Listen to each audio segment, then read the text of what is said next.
In today's video, I'm going to teach you how to format the chart axis labels in Excel. To get started, open the Excel workbook that contains the chart you want to edit. This can be any chart where you'd like to improve the look of the labels along the horizontal or vertical axis. Formatting axis labels is a simple way to make your chart look cleaner, more polished, and easier to read. Once your workbook is open, click on the chart to select it. This is important because Excel needs to know which chart you want to work with before it shows the formatting options. When the chart is selected, you'll be able to interact with its individual elements. Next, click the axis labels you want to format.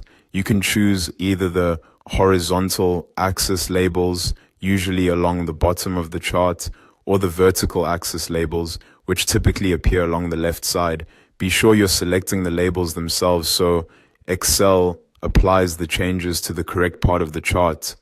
After selecting the axis labels, right-click on them and choose Format Axis Title. This will open the formatting pane on the right side of the Excel window. That pane is where you can customize the appearance of the selected labels. In the Format Axis pane, you can adjust the label styling based on your needs. If the fill and border sections are not already expanded, click to open them so you can see all available options. Under fill, you'll find choices like no fill, solid fill, gradient fill, picture or texture fill, pattern fill, and automatic.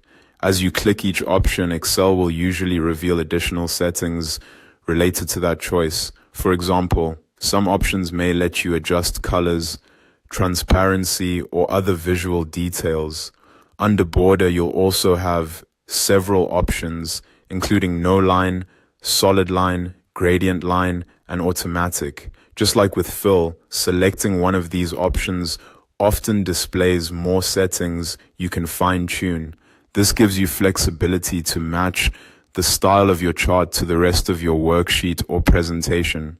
A helpful tip here is to click through the available options and preview how they affect your chart. Excel updates many of these changes visually, so it's easy to experiment until the labels look the way you want. And that's it. Once you've customized the fill and border settings for your chart axis labels, your formatting is complete. This is a quick but useful way to make your Excel charts look more professional and easier for others to understand.